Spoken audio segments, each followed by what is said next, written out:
I humbly greet you all with every hope and understanding that you will get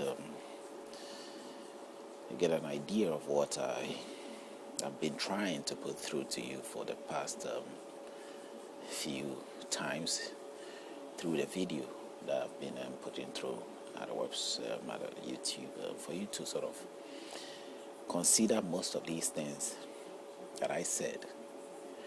These are serious issues and needs to be considered carefully and well thought through in every way. Now, they may be very confusing or a little bit hard to get grasp on, to grip on. But if only you can really see the scenarios and the referrals and all the bits and pieces that I'm trying to put together, I'm sure you will get a clue of what it is that I'm trying to say. As I said, it's all about, trying to show the source of our problems to be highly and strongly linked to religion and culture in every way. And so I normally had to use the two main books that I have got a chance to look through a little bit, which is the Quran and the Bible. I have looked through the Bible quite a longer time because I have a Christian background myself. So the Bible as the Holy Bible, Revised Standard Version, But as I said, or what I've been saying, if you've heard me, it's more to do with letting God be God. It is not about letting your God be God or that person's God to be God. If that is the case, then we have a battle in our hands, because everybody is striving for his God to be God. Everybody is striving for his faith to be faith. It's the same thing as we live our everyday life, and you wanting your selfish approach to life to sort of succeed in terms of, personally, I want to aspire to the highest, and that person want to aspire to the highest.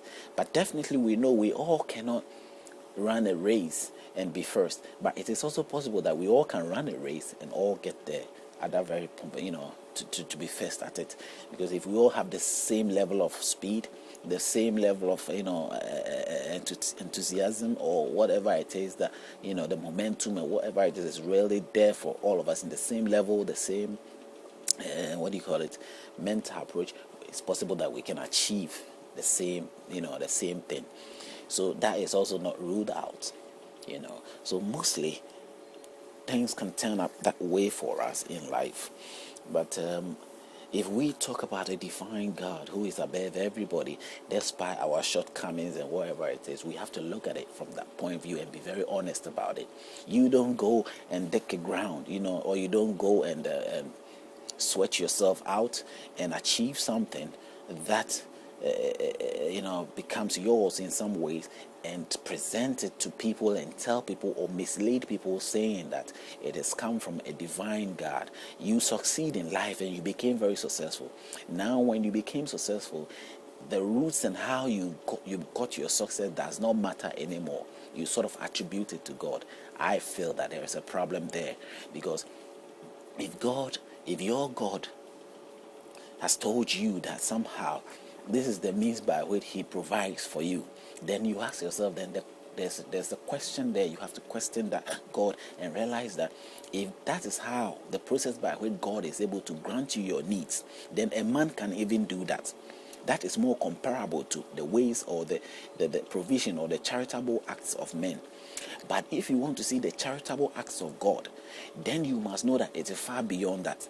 God doesn't need your strength. He doesn't need your effort. You don't need to go to anywhere to get that assistance from God. Just like it was from the very beginning of how things probably were before you ever was born. If you go to have sex with a woman and you have a child and you say that God gave me that child, you have to explain yourself. Let us know that if you could you have had that child if you have not engaged in any activity of that nature. Can science do something? Science can somehow back you up. It is the same nature how presentation goes about. At the end of the day, the acts of which you engage yourself in that state or in whatever it is that you did, That what we will normally refer to it as sex, or being engaged, a man and a woman being engaged. That act that the two of you got together to do, is the result of the child being born.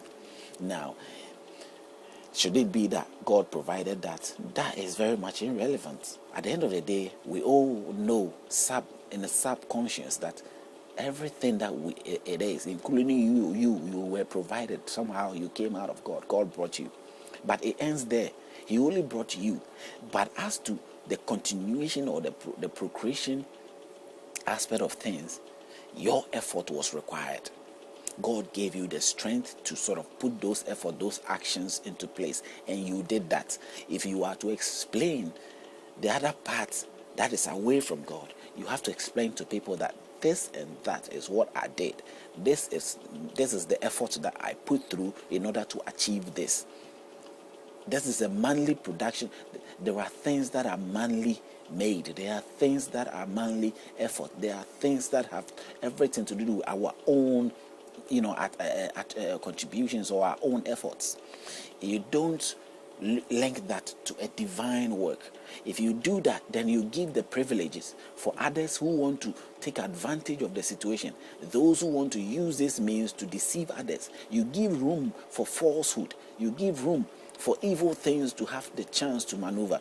The challenge must be one. The challenge must be very strong. There must be a strong basis of challenge that nobody is able to sort of measure up with that challenge.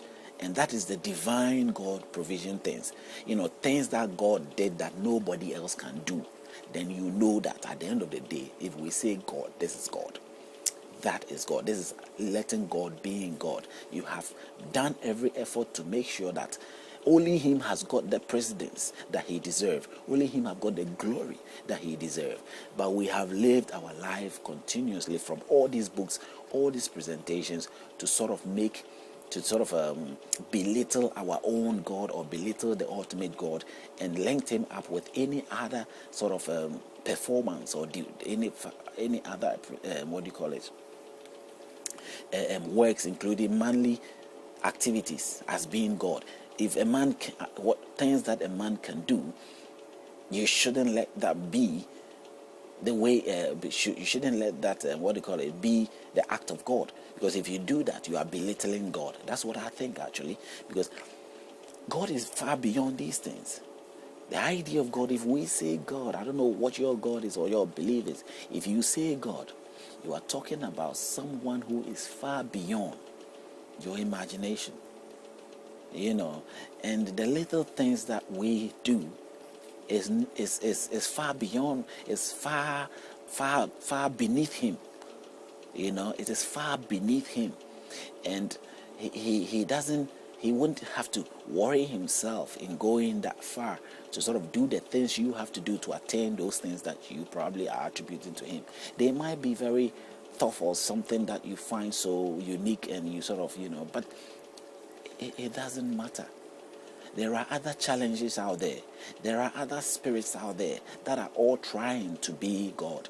They are all trying to sort of emulate, or sort of imitate, or sort of present or occupy themselves in the mind of the subconscious of a human being that they are God.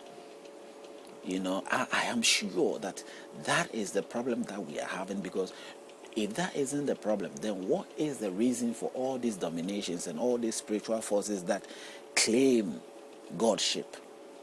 They don't just claim it in the small denomination, they claim it in its entirety.